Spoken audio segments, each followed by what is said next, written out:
nuestro Dios, qué admirable es tu nombre en toda la tierra. Señor nuestro Dios, qué admirable es tu nombre en toda la tierra.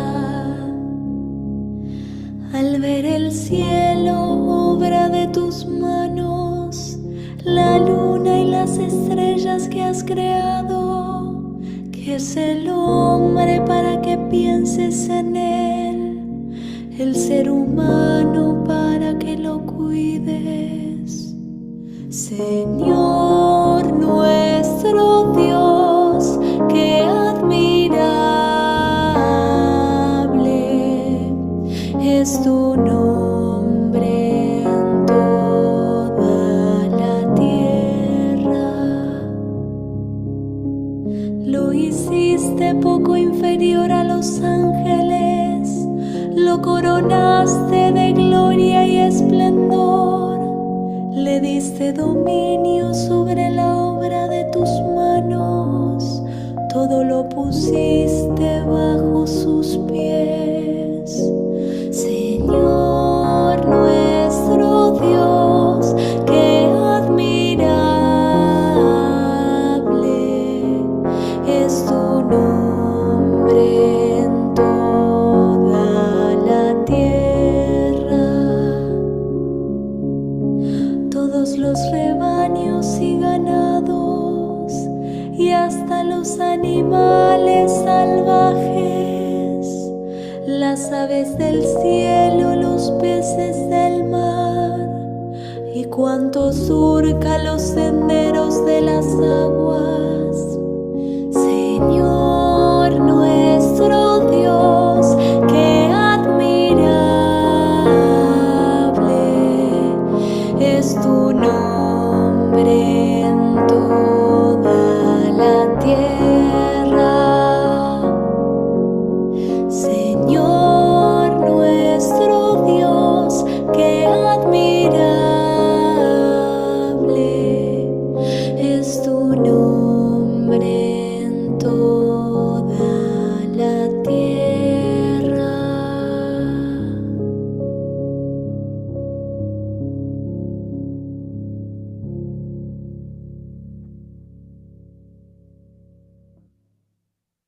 Hola, buenas noches.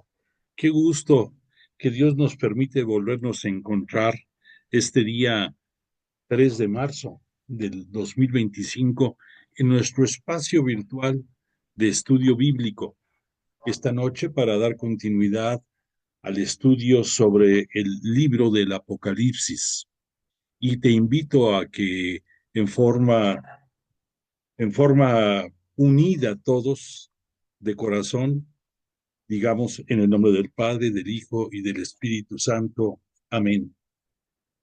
Padre nuestro que estás en el cielo, santificado sea tu nombre. Venga a nosotros tu reino. Hágase tu voluntad en la tierra como en el cielo. Danos hoy nuestro pan de cada día. Perdona nuestras ofensas, como también nosotros perdonamos a los que nos ofenden. No nos dejes caer en la tentación y líbranos del mal. Gloria al Padre, al Hijo y al Espíritu Santo, como era en el principio, ahora y siempre, por los siglos de los siglos. Amén. Y juntos te invito a que invoquemos al Espíritu Santo y digamos: oh Espíritu Santo, don de Dios y fuerza de lo alto, fuente de agua brotante de vida eterna, desciende y mora en nuestros corazones. Haznos verdaderos adoradores del Padre.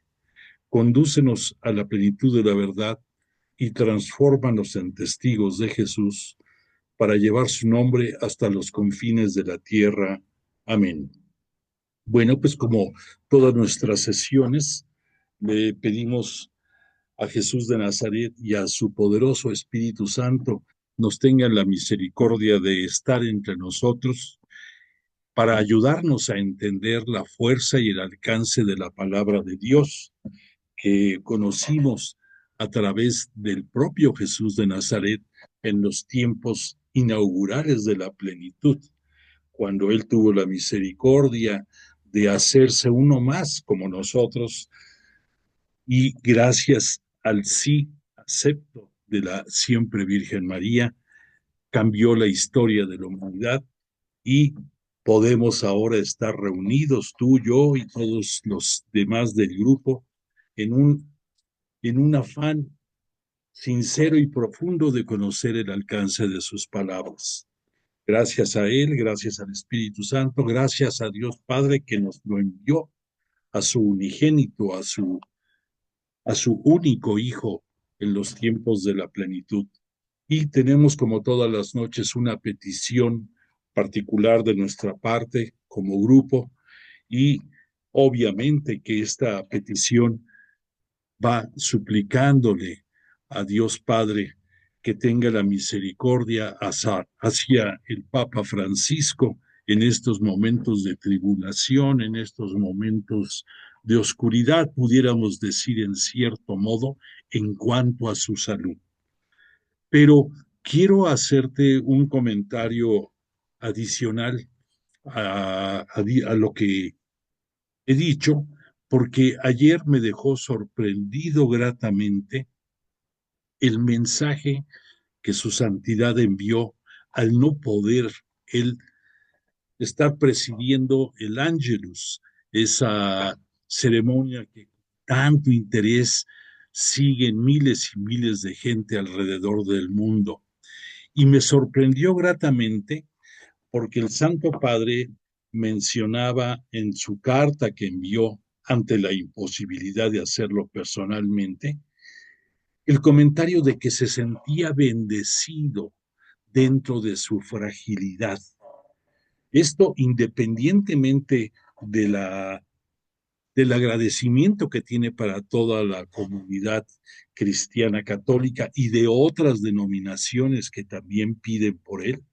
Esto se refiere únicamente a la misericordia divina, a la misericordia de Dios, a la misericordia de Cristo, el fundador de la iglesia, hacia él.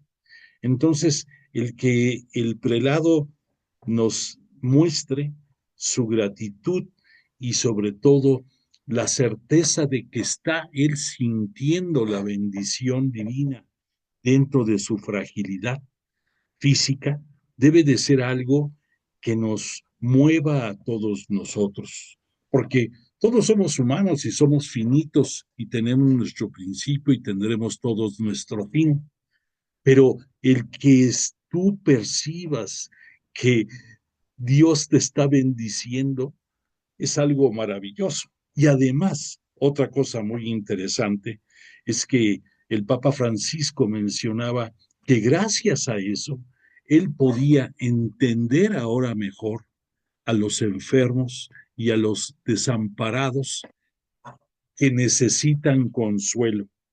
Entonces, esto es algo que nos debe de mover a todos nosotros a entender que no basta con padecer una insuficiencia física, no basta con sufrir, ¿por qué no decirlo? Molestias, malestares o hasta dolores probablemente agudos, sino que eso tenga un sentido cristiano, que tenga un sentido práctico. Imagínate tú qué hermoso si tenemos la oportunidad cuando llegue la hora de nuestra hora, cuando estemos próximos a partir de este mundo, podamos pedirle a Dios que los sufrimientos o las molestias que pasemos, en primer lugar, sean para compartir junto con Él el sacrificio que por redimirnos del pecado hizo Jesús en la cruz. Basta y sobra para acompañar y agradecer el cambio que hizo al entregar su vida por la remisión del pecado.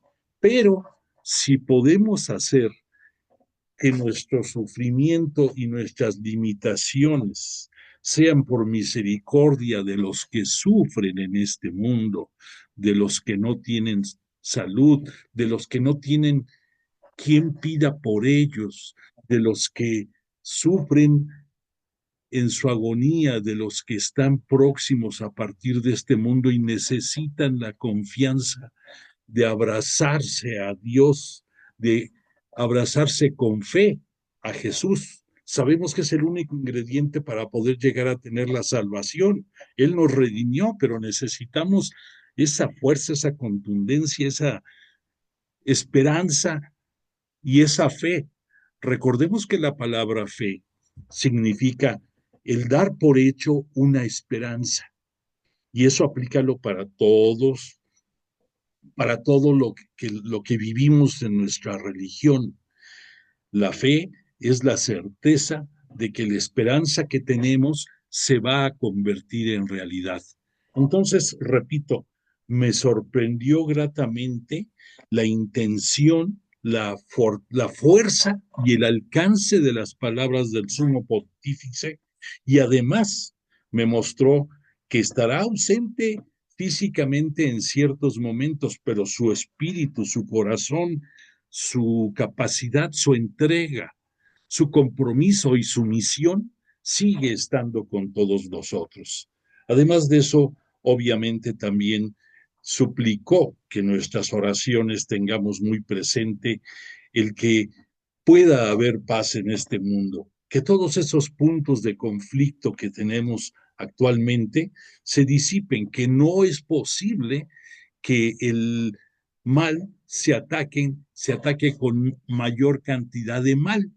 O sea, no es posible que tú repeles, que tú contestes con violencia la violencia que tú estás recibiendo, porque eso no nos va a conducir a ningún lado, a ningún bando, a nadie.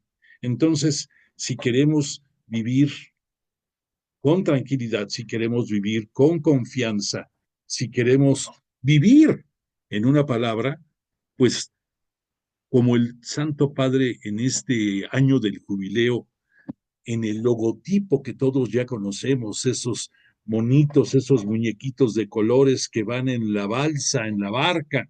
Recordemos que esa barca es Jesús, es Cristo entre nosotros, el fundador de nuestra única santa iglesia cristiana católica y apostólica y romana además.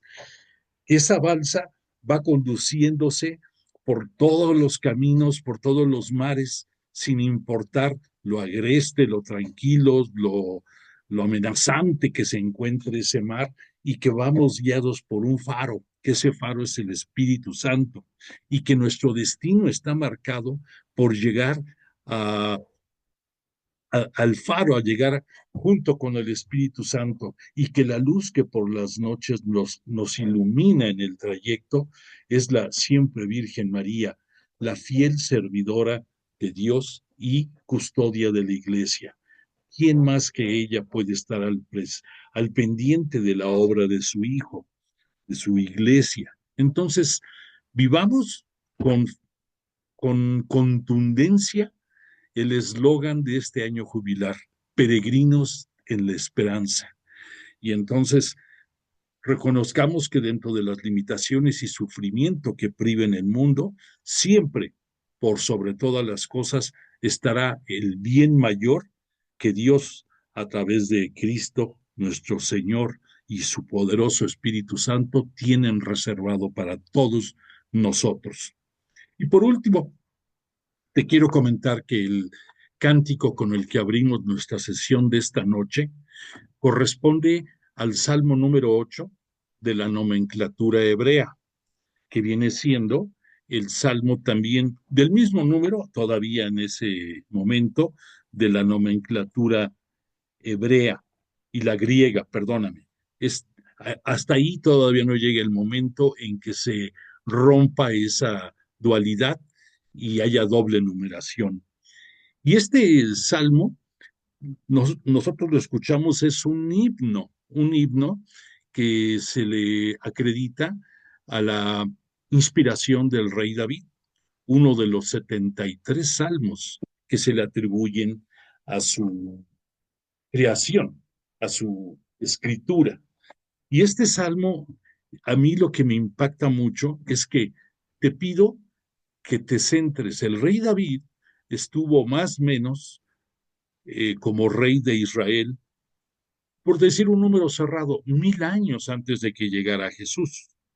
Para aquel tiempo faltaba todavía un buen trecho de tiempo para que los profetas nos fueran presentando con más claridad la mesianidad y que Jesús que iba a llegar al mundo del estirpe del rey David precisamente, nos iba a traer.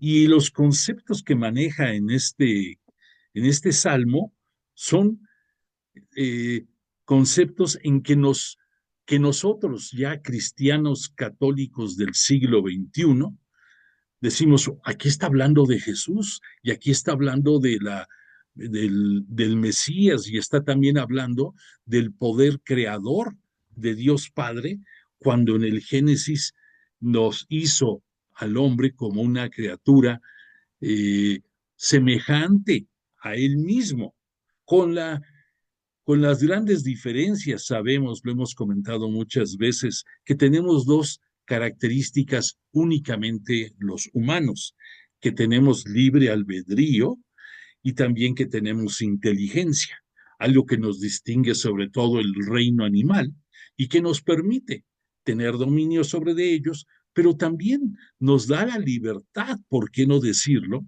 de aceptar o rechazar todo lo que tenemos dentro de los mandamientos, dentro el catecismo de la Iglesia Católica, dentro de la tradición, el magisterio, etcétera, etcétera. Entonces, las oportunidades de vida eterna las tenemos. La definición y la definición, si aceptamos y vamos por ellas, es decisión tuya.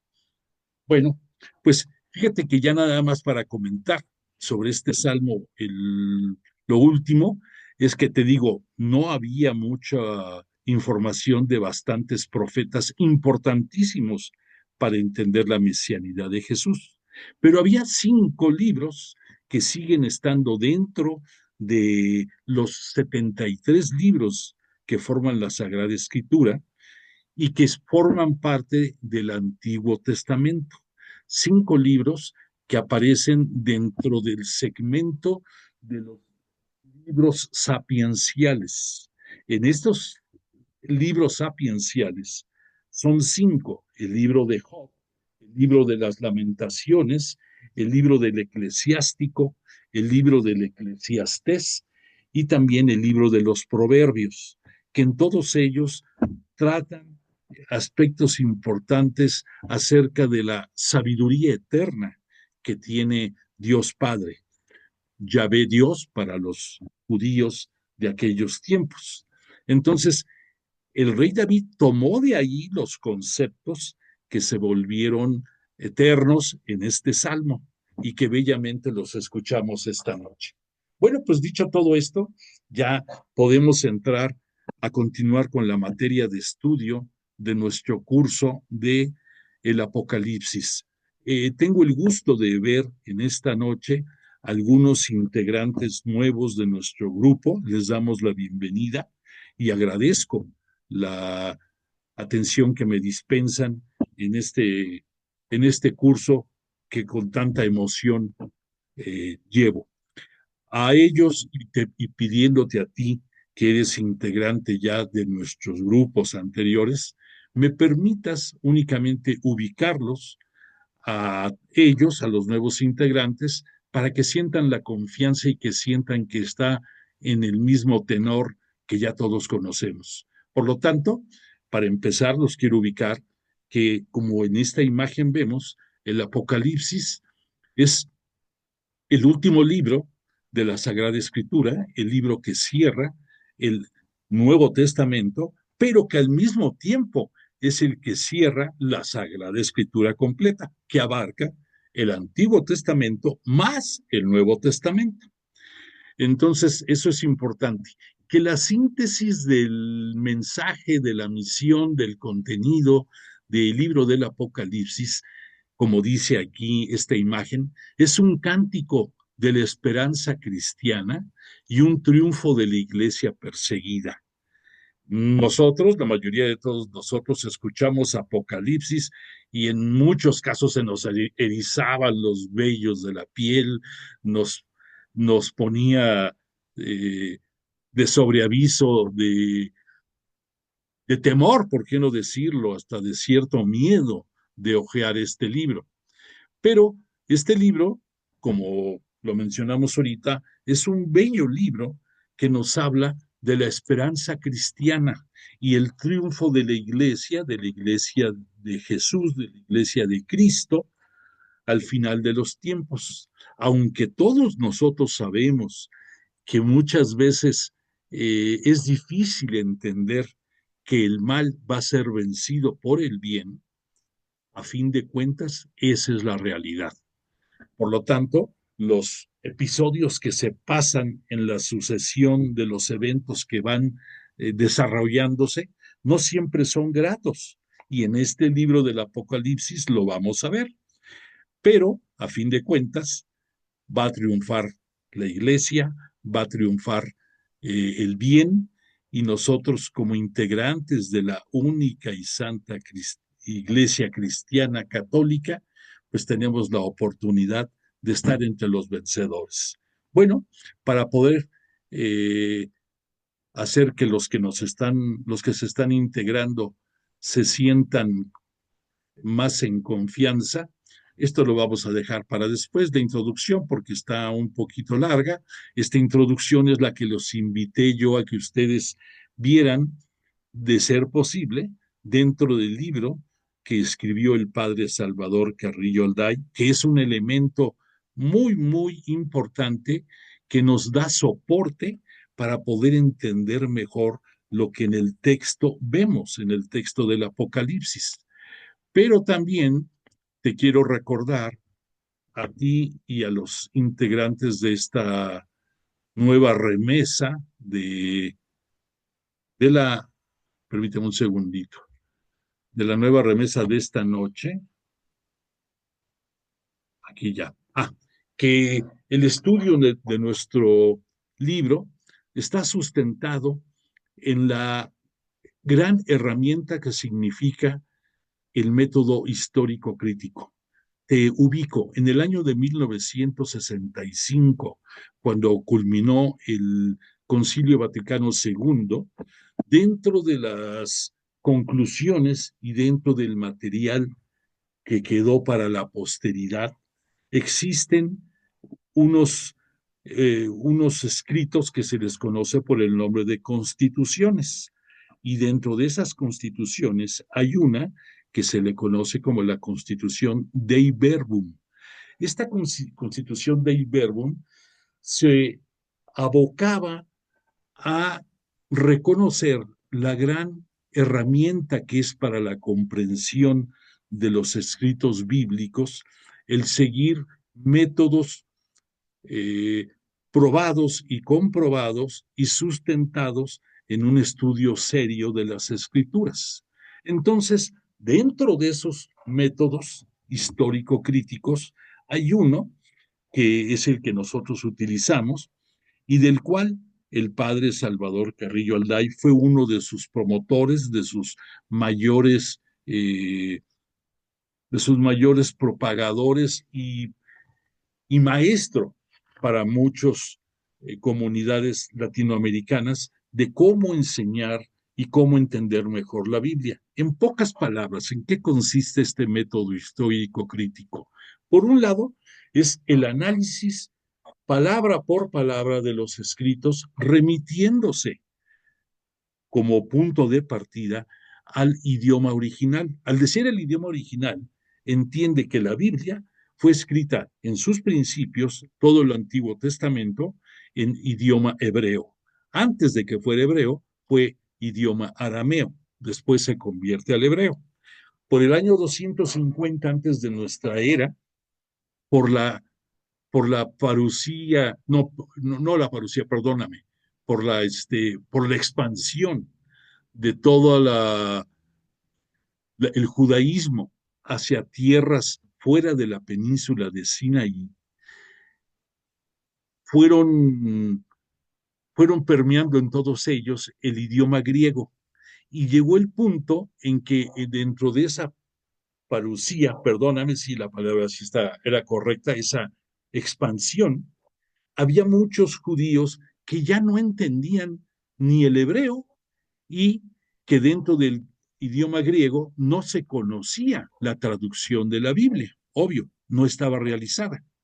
En ese entonces, para que nos ubiquemos, más o menos, estamos aquí hablando de que por esa época va a haber pasado el dominio de, del,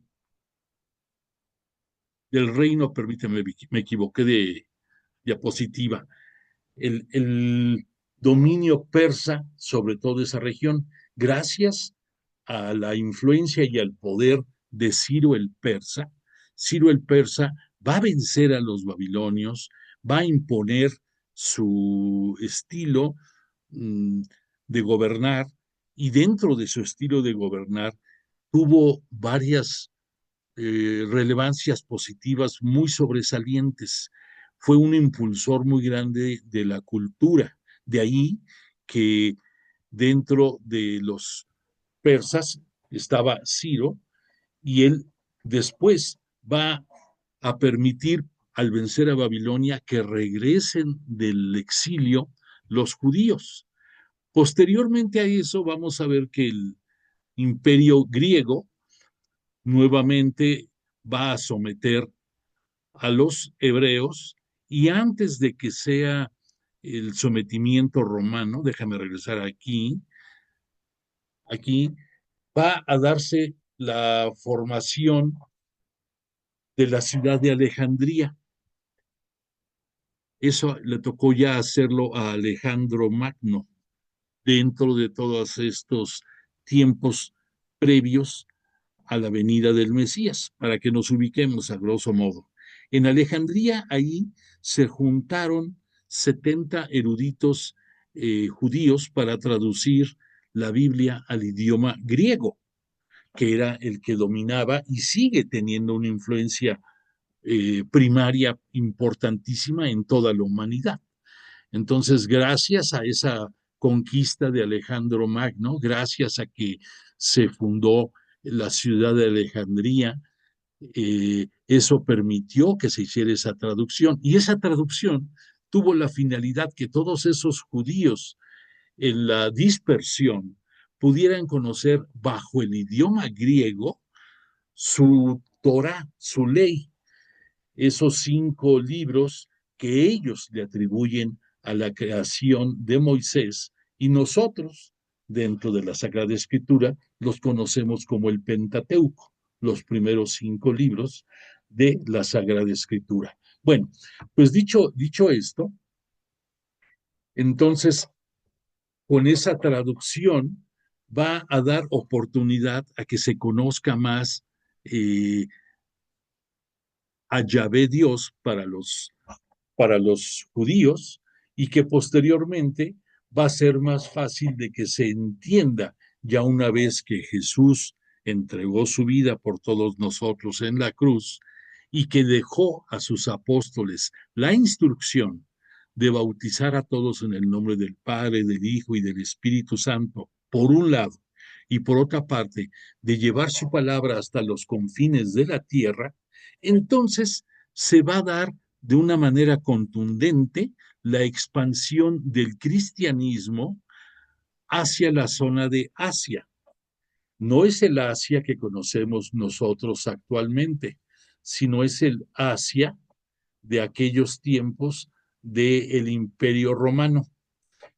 Todas las comunidades, las regiones que en esa vasta extensión de Asia fueron conquistando y sometiendo los romanos. Bueno, pues entonces todo eso viene formando parte de todo este ambiente histórico, social, de los acontecimientos dentro de la explicación de la Sagrada Escritura, y que después tenemos 2 elementos importantes para el entendimiento de los textos. El primero es el estilo que usa el autor para exponer, eh, para, para darnos a conocer su libro. Entonces, ese estilo, te repito, gracias al Concilio Vaticano II, se reconoció la importancia que tiene porque nos ayuda a entender mejor eh, el contenido de la Sagrada Escritura. Porque si identificamos que, por ejemplo, como es el caso de este libro, que valga la redundancia, se llama Apocalipsis, y que el texto, el estilo literario que usa, también se le conoce como estilo apocalíptico, vamos a ir entendiendo que es diferente, por ejemplo, a las parábolas que conocemos de Jesús a través de los evangelistas, o que es diferente a una epopeya, a una narrativa de grandes proporciones, o que es diferente a a un discurso, que es diferente a una epístola. Tiene sus puntos, tiene su, pudiéramos decir, su código de desarrollo que nos ubica mejor. Y por último, el tercer elemento, que aquí tenemos el mensaje transmitido, es lo que el autor sagrado va a captar que le pide el Espíritu Santo y lo traduce y lo vierte en su libro. Por lo tanto, a fin de cuentas, los escritos de la Sagrada Escritura podemos considerar que son 100% obra de Dios, pero también son 100% obra del autor. Disculpa, a lo mejor matemáticamente te puedes confundir, pero es la verdad. Muchos pensaban antiguamente, no, esto es obra de Dios y el autor en la noche, sin que nadie se diera cuenta, él su mano empezaba a escribir y por lo tanto es palabra de Dios. Pero después, gracias a todo esto, hemos ido entendiendo que el autor, inspirado por el Espíritu Santo, tiene una función predominante y vital en exponer lo que el Espíritu Santo le pide que nos dé a conocer. Bueno, entonces esto lo explico por atención a los nuevos integrantes de este grupo y quiero también pedirles, por favor, que tengan atención a esta lámina, porque por respeto al tiempo de todos nosotros y para no perder la contundencia de las explicaciones, les pedimos que todos participemos con micrófonos cerrados. Pero esto pudiera ser que algunos lo sintieran como una exclusión o que lo pudieran interpretar como que no nos interesa saber su opinión. Y no, es todo lo contrario. Pero les pedimos que cualquier duda que tengan, cualquier pregunta que quieran hacer, cualquier duda o comentario, hay un grupo de WhatsApp que está hecho únicamente para dar respuesta a las inquietudes de los integrantes de este grupo. Y además, al calce de esta lámina, puedes encontrar el nombre de tu servidor, puedes encontrar mi mail y también puedes encontrar hasta mi teléfono particular celular para que en cualquier momento tú puedas tener contacto conmigo y que entonces tengas las dos posibilidades. Si tú me pides una orientación o una aclaración a través del WhatsApp por ese mismo medio, yo voy a contestarte y lo que tú preguntes, yo te conteste, va a ser del dominio de todos. Pero si tú quieres, por la razón que sea, que lo que estemos tratando ambos sea reservado, utiliza mi mail, por favor, o en un momento dado, por favor, márcame y con gusto le daremos seguimiento a cualquier duda que tú tengas. Bueno, esto, perdóname, lo tuvimos que repetir rápidamente para ubicar a los nuevos integrantes.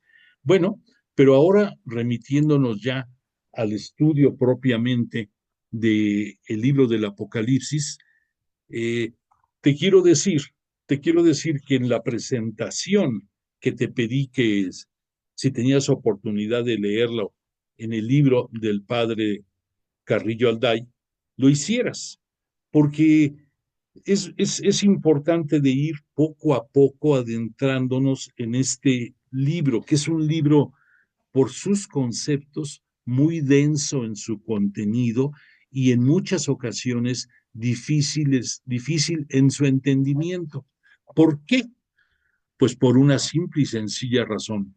Vamos a ir entendiendo todos que dentro de los libros de la Sagrada Escritura tenemos los textos y esos textos tienen un sentido literal primero.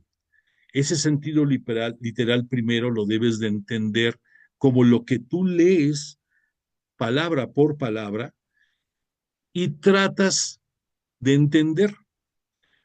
Pero después de eso hay un sentido literal segundo. Ese sentido literal segundo en el estudio del Apocalipsis es vital. ¿Por qué? Porque dentro del género apocalíptico, en pocas palabras, para que nos entendamos, Dios, a través de los profetas en el Antiguo Testamento, nos hizo conocer su palabra y era el profeta el intermediario entre el pueblo o las autoridades y Dios, pudiéramos decir, porque él daba a entender los mensajes que recibía de parte de Dios y los daba a conocer, y al mismo tiempo era como una esponja que absorbía las inquietudes del pueblo y en un momento dado podía pues exponérselas a Dios y dar retroalimentación a lo que se iba tratando. Pero en el caso del género apocalíptico, está sustentado en visiones. Y al decir visión, significa, significa imágenes, significa colores, significa también eh, animales, cosas, momentos determinados, que en sí, cada uno de ellos, en forma aislada, poco nos dicen, poco podemos entender, pero que ya esas visiones, el autor sagrado, al verterlas en un escrito, le aplica el sentido que el Espíritu Santo le inspiró. Pero nosotros, tristes mortales, pues no tenemos la capacidad de poder interpretar muchas veces en forma correcta lo que el escritor sagrado nos está queriendo dar a entender. Entonces, el, el, el limitarnos a un sentido literal primero, a un sentido textual, probablemente haga que nos perdamos más en el caso del Apocalipsis. Y que ya el libro de Apocalipsis que también usamos nos ayuda a entender mejor la interpretación probable que el autor sagrado tuvo del texto que nos está dando a conocer. Y te digo la interpretación probable porque en muchísimos casos, no solamente en este libro, sino a través de los 73 libros de la Biblia, vamos a encontrar situaciones en que pudo haber sido X situación o X conclusión o pudo haber sido otra. Por ejemplo, te lo pongo en palabras entendibles. Dentro del Nuevo Testamento, Jesús se dirige al pueblo en muchísimas ocasiones a través de parábolas. Las parábolas tienen un sentido textual determinado, pero el sentido literal segundo de una parábola es un género que te invita a ti a reflexionar, te invita a ti a que tú saques una conclusión y que determines un fin para tu satisfacción o para tu entendimiento. Y lo que piensa Juan no es lo mismo que va a pensar Felipe o lo mismo que le diga ese mensaje a María, por decir algo. En el caso del Apocalipsis se vuelve todavía más, más elevado esta problemática, porque no deja de ser un problema la correcta interpretación. Y por lo tanto, la manera correcta, el método que tenemos que usar para no perdernos y para poder sacarle la carnita a todo a todo ese huesito que viene cargado de nutrientes, pues tenemos que estarlo desmenuzando y tenemos que saborearlo y llegar hasta la médula en palabras sencillas para poder captar la grandeza del mensaje. Por lo tanto, aquí en esta lámina introductoria, únicamente te lo estoy poniendo para que puedas entender qué es lo que vamos a estar viendo en la manera de estudio de este Apocalipsis. Pero tenemos tres elementos que nos va a ayudar a tener una mejor claridad sobre el estudio del libro. El primero es que tenemos que remitirnos a la Biblia, al texto bíblico. Sin esto estamos perdidos. No podemos guiarnos a los comentarios que un exégeta, que es el nombre que recibe un estudioso de las escrituras sagradas, eh, nos da, y por mejor intención que tenga, pues a veces no vamos a entender correctamente si nada más leemos lo que él opina. Ni tampoco va a ser suficiente lo que yo tenga oportunidad de comentarte, porque dentro de mi limitado conocimiento, quizás no llene algunas expectativas que tú esperes. Que debo de comentarte que el método que seguimos nosotros es el método pastoral, entendiendo como tal que no nos ponemos a estudiar la Biblia para, como muchos, repetir, perdona la expresión, repetir en forma mecánica, tal autor en tal capítulo y en tal versículo dijo esto, y como el otro autor, por decirte algo, para que me entiendas, como Mateo dijo en su capítulo 28, versículo 4, y si lo comparamos con San Pablo en lo que dijo en la epístola a los Corintios en tal momento, hay veces que nos vamos a perder, o hay veces que vamos a ver que son muchos tecnicismos que a fin de cuentas lo que nos interesa a nosotros es entender un texto, sacarle el, el jugo, el extracto, el zumo que nos nutra a nuestra vida y que lo hagamos vida, y por eso el término de pastoral.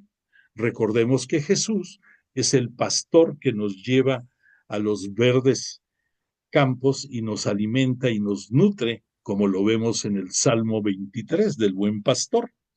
Pues entonces aquí lo que necesitamos es eso, ir entendiendo poco a poco el sentido, primero viendo el sentido literal primero del texto, después guiándonos por el libro del padre Carrillo, entender un poco el sentido literal segundo, y probablemente con los comentarios que podamos intercambiar nosotros, sacar una conclusión definitiva que nos ayude a hacerlo vida, y gracias a eso poder decir que estamos no solamente entendiendo la palabra de Dios, sino que le estamos viviendo. Y esa es la gran diferencia entre ser un cristiano que, por decirte algo, va al culto el domingo, que escucha la palabra de Dios, que escucha el Evangelio, que escucha la homilía del Padre, que está dentro de la parte litúrgica y que sale de la iglesia y mira, no conoce a nadie, anda como autómata por todos lados, no tiene compasión ni misericordia por nadie de sus, de todo de cualquier persona dentro de su comunidad, dentro de su prójimo, dentro de su trabajo, y por eso nos tildan muchas veces de poco congruentes, porque dentro de la iglesia, uy, ni quien nos toque, somos una chulada, estamos ahí muy bien, pero salimos de ahí y se nos acabó el ser cristianos. Bueno, pues entonces todo esto, disculpa que te lo cuento tan rápido por atención a los que están ingresando esta noche y también por respeto a los que ya están de antes. Por lo tanto, vamos a comenzar ya en una forma correcta a estudiar el Apocalipsis, comenzando por su capítulo primero, por el prólogo. Si tienes tú tu Biblia a la mano, te invito a que la abras y que vayamos siguiendo lo que te voy a ir diciendo. Discúlpame tantito. Luego me falta agua. Perdón. Bueno, entonces te invito a que vayamos viendo poco a poco el texto del libro y que vayamos meditando y que vayamos analizando el contenido del mismo para no perdernos. El Apocalipsis de San Juan, nada más para acabar de ubicar a los que están ingresando ahora. El Apocalipsis de San Juan es un libro que fue escrito por Juan el Evangelista aproximadamente por el año 95 de nuestra era. Para esto, pues no hace falta sacar grandes cuentas. Jesús muere en el año 30, entre el año 30 y el año 95 hay 65 años de reflexión teológica, sobre todo de San Juan. Por esa razón, entre otras, el Evangelio de San Juan es el que sirve como texto en las temporadas fuertes de nuestra religión, como es la que vamos a comenzar pasado mañana, la Cuaresma. Los textos que se leen en la Pasión, los que se leen relacionados con la última cena de Jesús, todos corresponden a San Juan. ¿Por qué? Porque él tuvo la oportunidad de analizar muchas cosas y de convivir y de compartir con Jesús momentos trascendentes e instrucciones fundamentales que él las vuelve letras en su evangelio. Además de eso, pues San Juan escribió 3 distintas epístolas que forman parte de las 7 epístolas católicas que también contiene la Sagrada Escritura. Y por si esto fuera poco, escribió el libro del Apocalipsis. ¿Y por qué escribió el libro del Apocalipsis? Bueno, pues nada más para que estemos en el mismo tenor. Como viste, en la carátula que te presenté, dice el Apocalipsis, cántico de la esperanza cristiana y triunfo de la iglesia perseguida. En el año más o menos, entre los años 45 y 56, la naciente iglesia cristiana católica fue muy perseguida por las autoridades imperiales romanas. En este caso me estoy refiriendo concretamente al emperador Nerón, ese emperador que quemó la ciudad y que se le hizo muy fácil atribuirle la quemazón a los cristianos. Y por lo tanto se desencadenó una persecución brutal contra de ellos, que volvió mártires sin desearlo a muchos, porque entregaron su vida en el circo romano, ante las fieras, ante los gladiadores, en fin, tuvieron una muerte espantosa, pero que gracias al sostén que ellos tuvieron a través del Evangelio, sobre todo de Marcos, que Marcos lo escribió en el año 64 y que su destinatario es la comunidad cristiana católica radicada en Roma, con la finalidad de acrecentarles su fe, con la finalidad de vigorizarlos, con la idea de que vivieran la esperanza de la vida eterna y, y que se empaparan de que lo triste y horrible que puede ser una muerte de martirio, pues es algo que a fin de cuentas pasa rápidamente y que comparado contra la vida celestial eterna no es nada. Eso no quiere decir que sea fácil, ¿no? Pero en resumidas cuentas, los alimentó.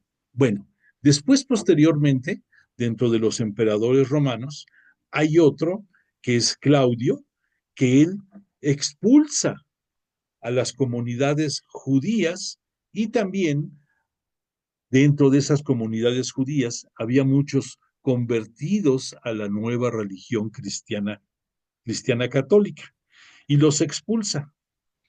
Y la razón por la que este Claudio lo hizo es una consecuencia de la manera de pensar que sostenía en gran parte al Imperio Romano.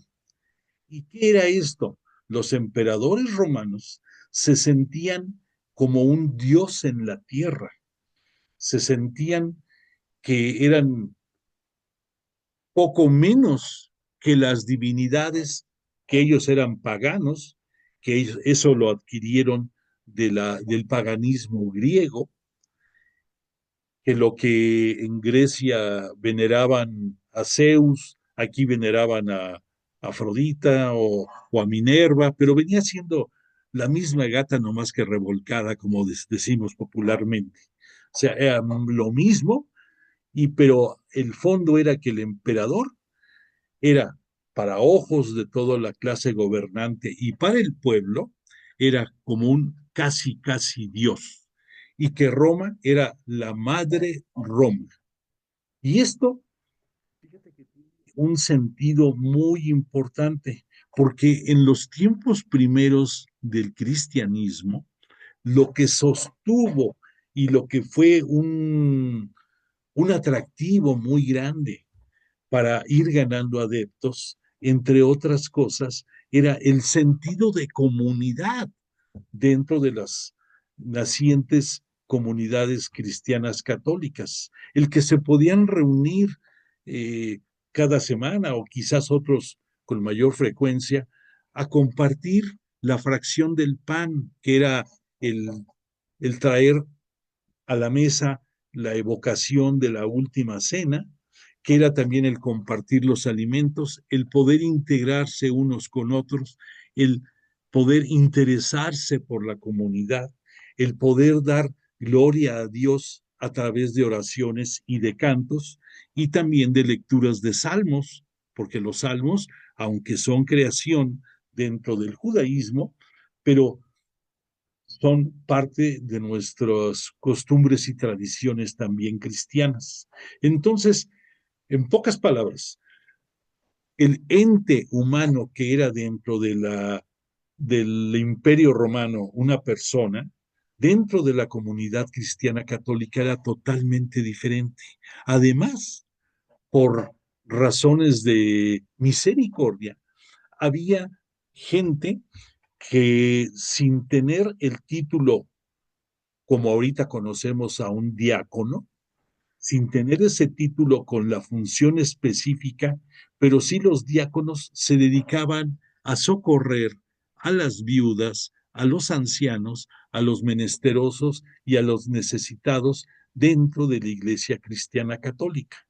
Entonces, era algo no conocido por todos ellos y que era la puesta en práctica de la forma de que Jesús de Nazaret nos vino a enseñar la palabra de Dios, cómo viviéndola podemos gozar de vivir el reino de Dios aquí en la tierra, y que gracias a eso y respetando sus mandamientos y respetando el afianzarnos a la fe en Jesús, vamos a poder llegar a la vida eterna.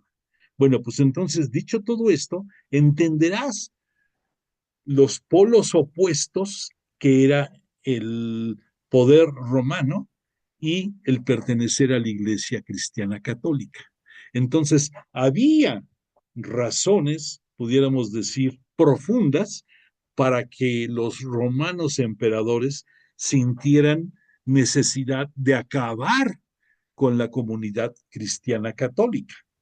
Y pues de paso también se llevaron entre las patas a muchos judíos. Entonces, te repito, Claudio expulsa de Roma a muchos judíos, y también entre ellos, pues muchos cristianos católicos tienen que dejar eh, Roma.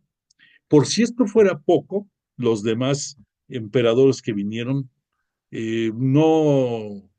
no había gran diferencia en su forma de pensar. Y el colmo de los colmos vino con el emperador Domiciano.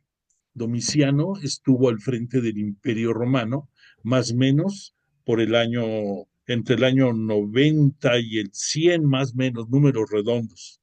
Y él emprendió otra persecución más contundente contra los cristianos católicos y los combatió, y fue uno de los elementos que fue provocando poco a poco la erosión entre el judaísmo y el propio imperio romano.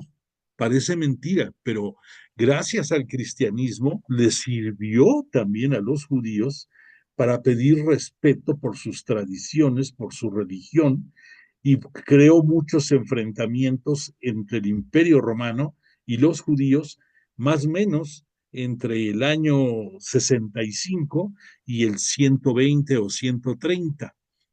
Entonces tuvo mucha importancia todo esto. Bueno, pues en ese espacio de tiempo entre el 90 y el 100, una de las consecuencias es que el Juan, el apóstol, el evangelista, es expulsado por órdenes imperiales romanas a la isla de Patmos. No tengo aquí ahorita a la mano el mapa, pero si tú tienes alguno que puedas tú ver, la isla de Patmos queda del lado izquierdo, más o menos de la ciudad de Éfeso, en lo que en aquellos tiempos era las posesiones en Asia del Imperio Romano. Bueno, entonces, desde Patmos, este Juan va a escribir el Apocalipsis como esa necesaria texto para infundirle ánimo y infundirle esperanza a las comunidades cristianas diseminadas en el área de Asia. Ahora, vamos a tocar otro punto importante.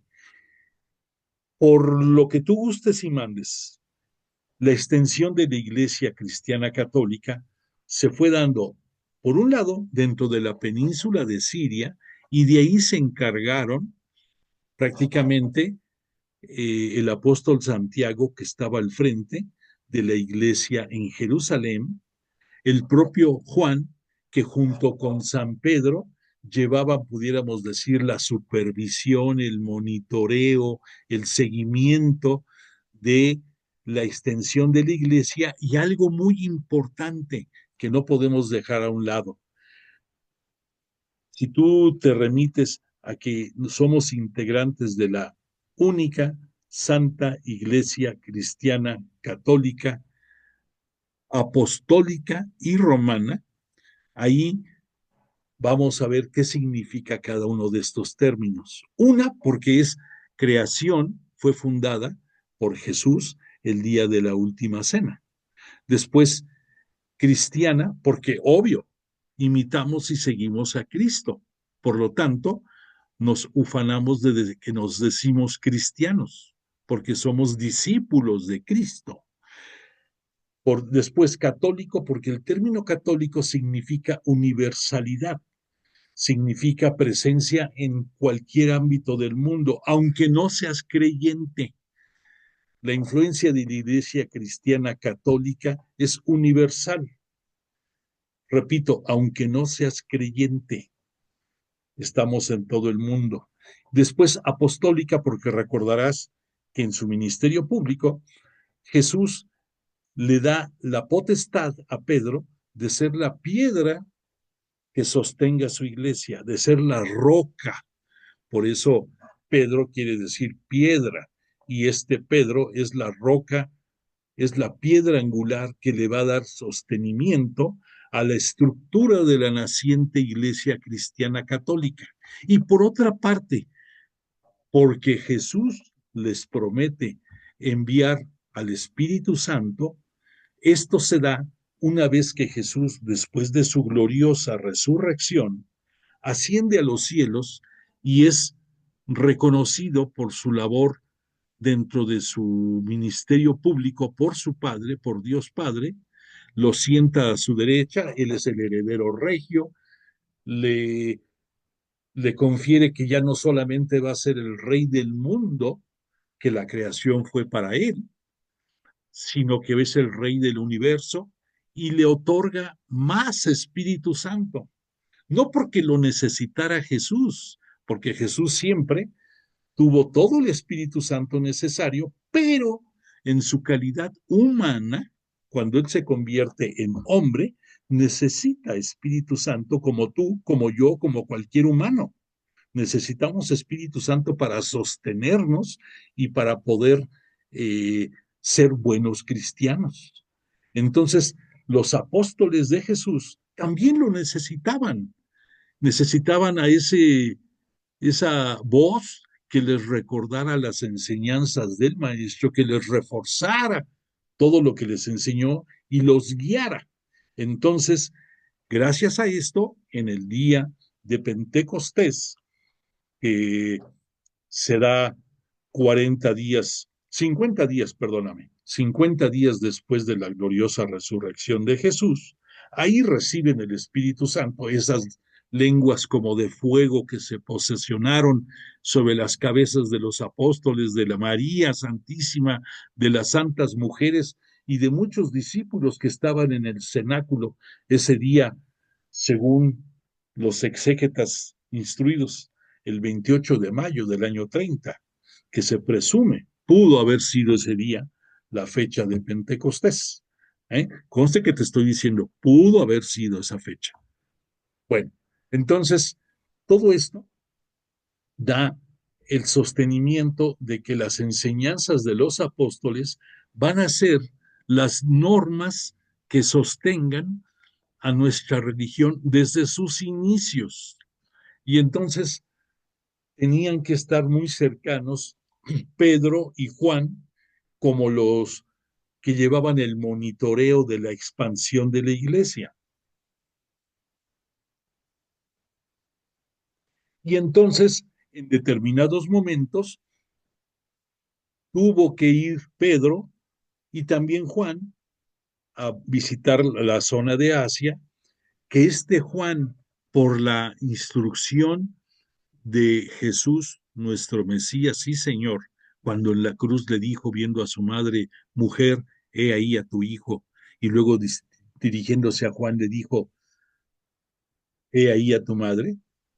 Nosotros, representados en la persona de Juan, pudimos por la misericordia de Jesús volvernos hijos también de María y ella en ser nuestra madre. Pero le dio la instrucción a Juan de que cuidara de ella. Realmente ya nosotros en este año 2025, que ya tenemos un poquito más de conocimiento, decimos, oye, no era que cuidara a María, era al revés, que María cuidara a Juan y a través de Juan que nos cuidara a todos nosotros. Pero pues en la forma en que lo dijo Jesús fue lo que le comentó. Y además hay que reconocer que en los momentos trascendentes y cruciales de la vida ya eh, como adulta mayor, pudiéramos decir, de la Virgen María, pues Juan tuvo que cuidar de ella al grado tal que cuando vio que había peligros, riesgos para que estuviera María en Jerusalén, la lleva a Éfeso, a la ciudad de Éfeso, y ahí se presume que fue el sitio en donde pasó sus últimos años la Virgen, que después, poco antes de su dormición y de su asunción a los cielos, la regresa a Jerusalén para que puedan verla los apóstoles y despedirse de ella. Bueno, esto es entre paréntesis para entender lo que pasó y por qué razón Juan estaba en Éfeso y por qué fue extraditado a la isla de Patmos. Bueno, dicho todo esto, ya entremos en materia y entremos a la lectura de este primer capítulo del Apocalipsis. Y dice, prólogo, revelación de Jesucristo, que le fue confiada por Dios para que manifestase a sus siervos lo que ha de suceder pronto. Me detengo porque tenemos que ir viendo poco a poco esto. Aquí ya estamos viendo que Apocalipsis es revelación. El sinónimo, la palabra revelación, es lo mismo que decir Apocalipsis. ¿Y quién va a dar esa revelación?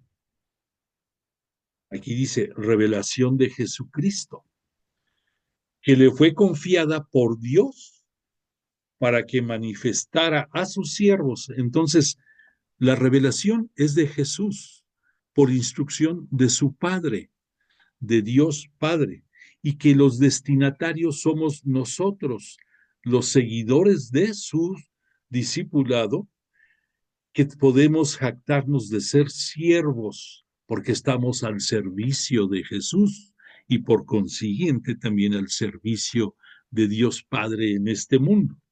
Entonces ya vamos entendiendo un poquito. Y después dice, lo que ha de suceder pronto. Esto de lo que ha de suceder pronto, esta expresión viene de el libro de Daniel. Fíjate que te voy a hacer un paréntesis. El libro de Daniel.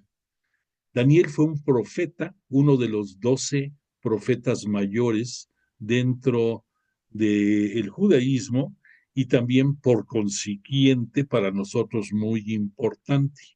Y este Daniel escribió un libro que tiene muchísimo del género apocalíptico.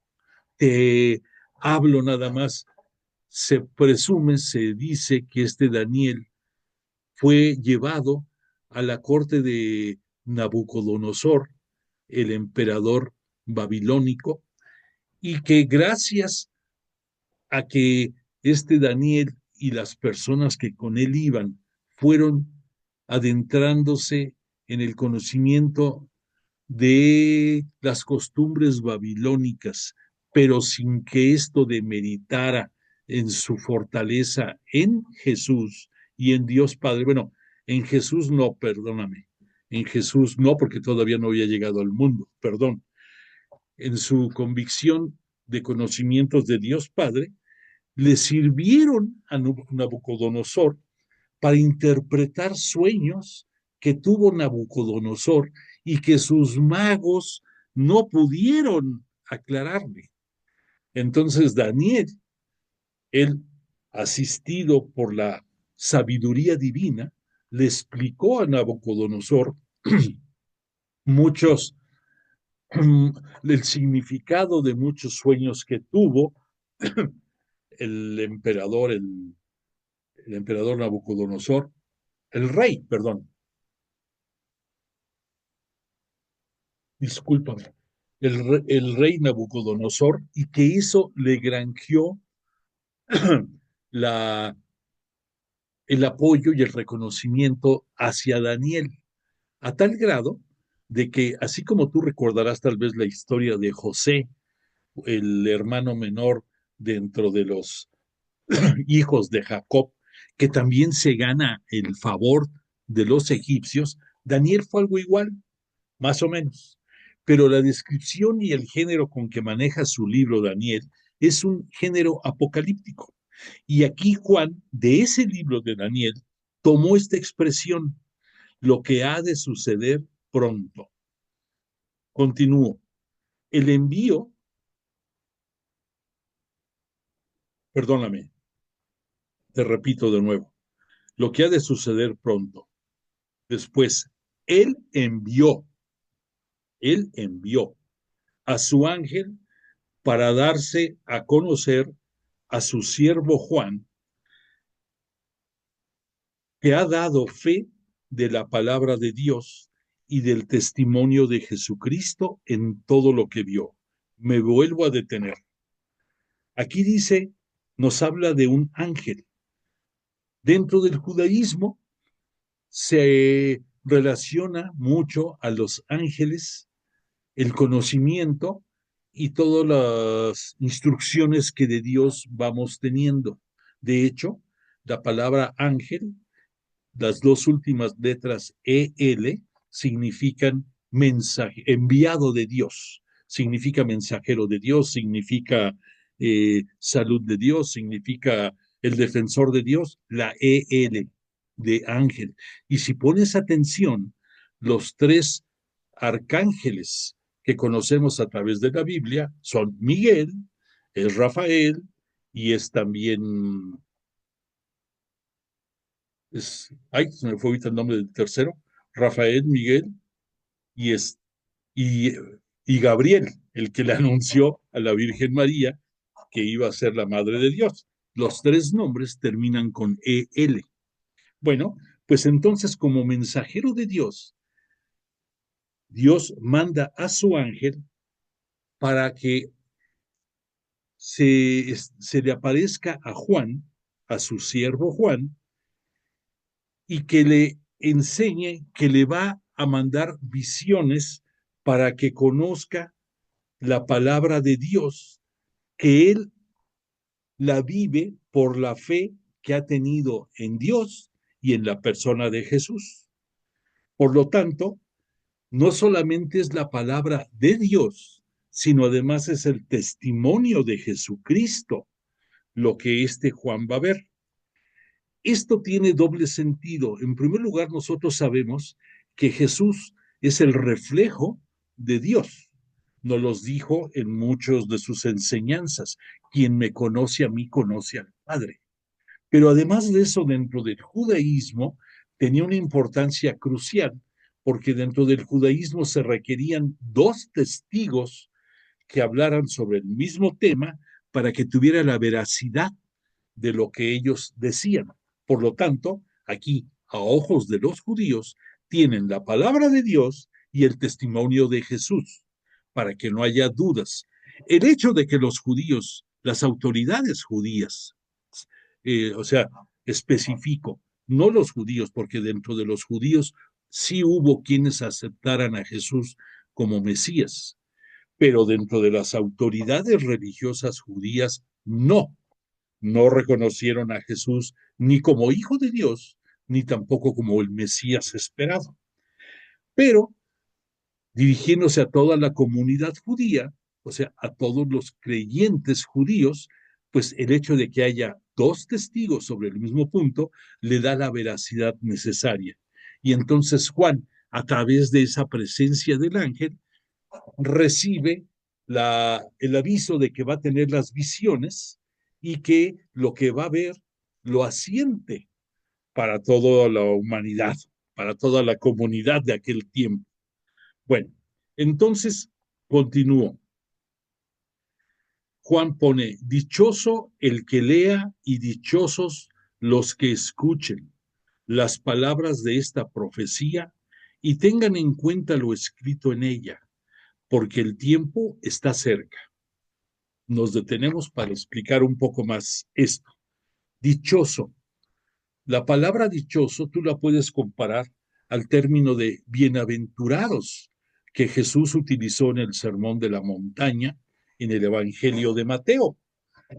Ahí nos citó 8 diferentes bienaventuranzas. En el caso de Juan, Juan es un admirador y un maestro en el manejo de muchos números que nos, que nos, dan, que nos dan una contundencia bíblica, entre otros el número 7 y el número 3, que por cierto, a través del WhatsApp, dentro de una o dos clases, te voy a mandar toda una serie de explicaciones sobre números, sobre colores, sobre imágenes, para que puedas ir entendiendo mejor el Apocalipsis. Pero Juan le fascina usar el número 7 porque significa plenitud.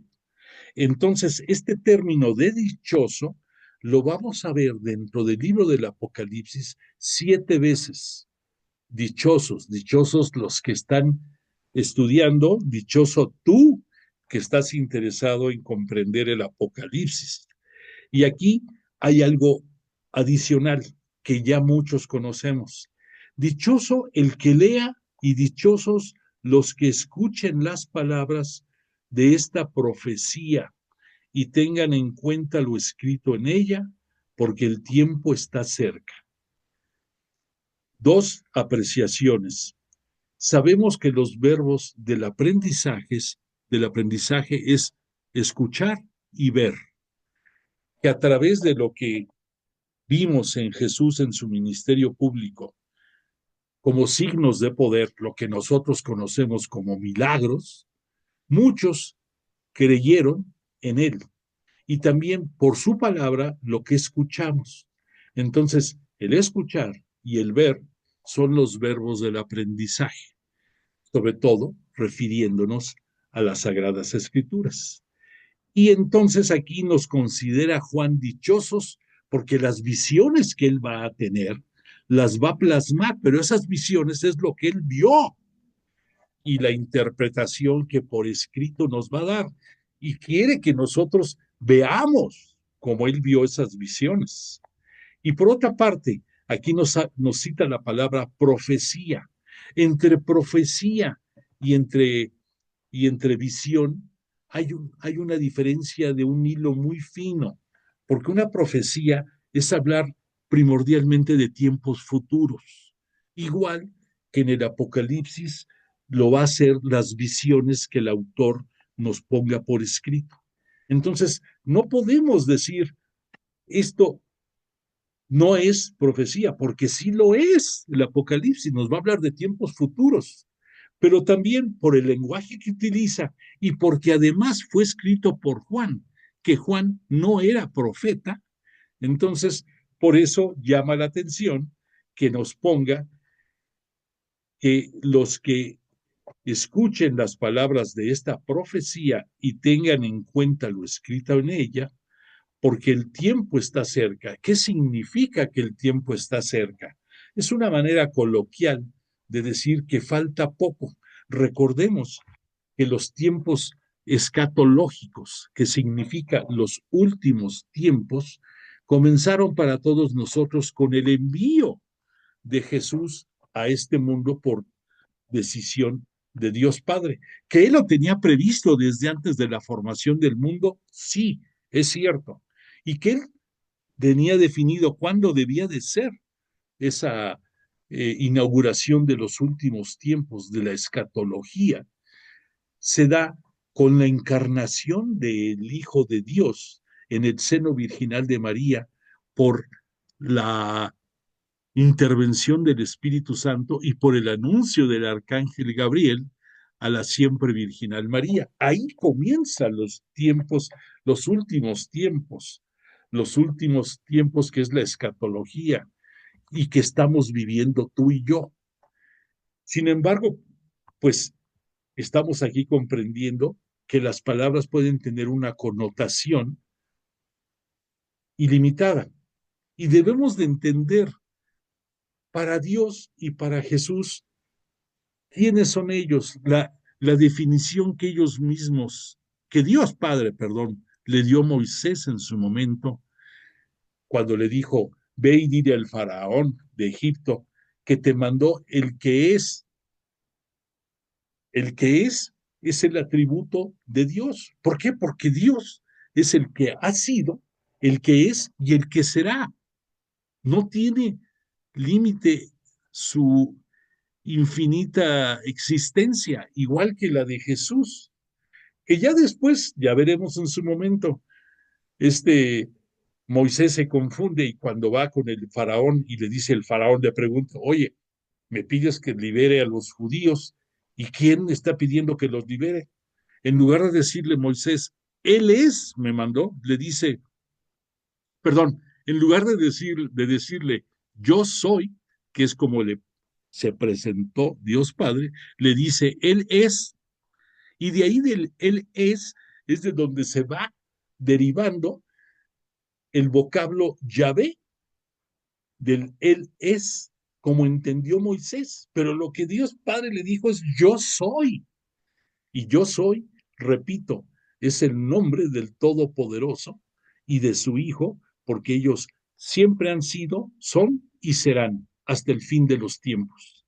Pero ya tomando en cuenta el tiempo como factor de eh, manejable, pues aquí estamos viendo, el tiempo está cerca y lo estamos viviendo, pero hoy estamos en el año 2025 y seguimos viviendo con la certeza de que yo no sé cuándo será, porque según nos dijo Jesús, solamente Dios Padre sabe cuándo va a ser esto. Pero lo único que es cierto y no podemos dudar es que hoy falta menos que cuando estuvo Jesús entre nosotros. ¿Cuándo va a ser esto? No sabemos, pero falta menos. Por lo tanto, tenemos que vivir de acuerdo a las enseñanzas de Jesús para que desde este mundo vivamos el reino de los cielos aquí en la tierra y siguiendo su ejemplo, siendo siervos de él, siendo seguidores, siendo cristianos de cepa y de corazón, lleguemos abrazados a su fe a gozar de la vida eterna. Bueno, pues el tiempo se nos está yendo muy rápido, muy rápido. No quiero leer más que este prólogo introductorio. Es increíble que nos vamos a ir así a cuentagotas para saborear lo que Juan nos pone en este libro y para entenderlo un poco mejor, porque son textos no fáciles. Entonces te quiero nada más para acabar con los últimos minutos que nos quedan esta noche, decirte que el género literario apocalíptico floreció mucho en los dos últimos siglos antes de la llegada de Jesús y a los 2 siglos posteriores a su muerte. Fue un género que usaron mucho grupos piadosos, entre ellos los esenios del Qumran, ese sitio donde se encontraron, gracias a su preservación, los rollos del Mar Muerto, que fueron todo un cambio en el estudio de las Sagradas Escrituras. Entre otros grupos, fueron de los que dominaron mucho el uso del género apocalíptico. Que la historia pasada y presente de opresión vivida por la Iglesia en sus tiempos primeros es narrado en el género apocalíptico como una parte integral y necesaria de un género apocalíptico. Un género apocalíptico tiene que tener 3 ingredientes. El primero, una narrativa, una explicación de la etapa de opresión que el pueblo de Dios sufre. ¿En qué momento? En muchos, hasta en los que estamos viviendo ahorita. En segundo ingrediente, una etapa de castigo y destrucción del enemigo por decisión divina. Todo el que obra mal va a terminar también mal. Y ese terminar mal es un acto de justicia. No confundamos el castigo con la justicia. Por mucho tiempo vivimos con la falsa creencia de que Dios es castigador y no, Dios es justo. Si tú cometes algo en contra de él, pues de justicia tienes que pagar las consecuencias, además de la vergüenza del oprobio cometido, ya sea contra él o contra tu prójimo. Pero, repito, es distinto el operar justicia a el operar castigo. Dios es bueno, como Jesús lo es también, y debemos de vivir ya con así embebidos de que Dios es amor, igual que Jesús lo fue para todos nosotros y sigue siendo desde el cielo. Y por último, el tercer ingrediente es una etapa de liberación. La liberación significa victoria y dominio del bien sobre el mal, victoria del pueblo de Dios sobre las atrocidades vividas y los momentos de angustia y desesperación pasados. Por lo tanto, debemos de entender que esa victoria y dominio del pueblo de Dios es la esperanza que nos debe de sostener como cristianos, como integrantes de la Iglesia Cristiana Católica y por convicción. Bueno, pues tristemente el tiempo se nos agotó en esta noche. Agradecemos a Dios Padre en la persona de Jesús de Nazaret y de su poderoso Espíritu Santo, la misericordia que nos han tenido de acompañarnos, y yo a ti te agradezco el tiempo que me dedicaste y tu interés. Deseo que para ti tengas una semana pródiga en realizaciones, en felicidad, en salud, en tu casa, que podamos seguir teniendo buenas noticias de nuestro Papa, de Francisco, y que en un momento dado estemos preparados para que la voluntad de Dios, aunque no alcancemos a entenderla, pero siempre su sabiduría está por encima de nuestra inteligencia, y que siempre tengamos la certeza de que aunque haya algún episodio negativo o malo a nuestros ojos, siempre habrá algo mejor consecuencia de esos momentos. Por lo tanto, agradezco de nueva cuenta tu presencia y te invito a que des constancia de tu presencia mandándome un mensajito al WhatsApp que te brindé para que yo pueda saber que estuviste esta noche escuchando nuestra clase y que podamos tener un vínculo para enviarte material y para mantenernos en comunicación. Agradezco tu presencia de nuevo y te invito a que el próximo lunes a la misma hora tengamos la oportunidad de seguir estudiando este maravilloso libro del Apocalipsis. Te voy a poner la canción del cierre y deseo que tengas una agradable noche. Que descanses.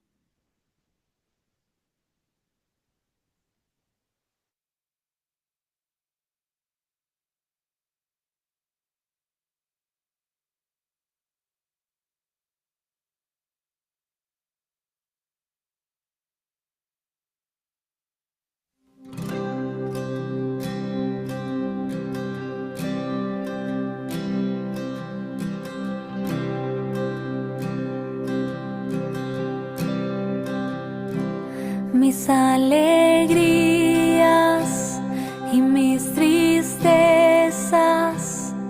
lo que tengo y lo que soy, todos mis sueños y mis anhelos, todo te lo entrego, Dios. Todo es tuyo, todo es tuyo.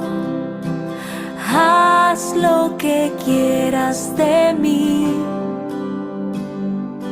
Todo es tuyo, todo es tuyo. Jesús, yo confío en ti.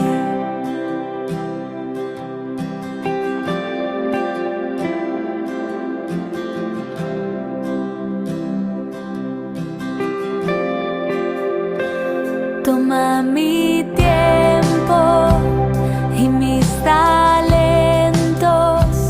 toma mis manos y mi voz, para tu gloria, para tu reino, todo te lo entrego, Dios. Todo es tuyo,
Todo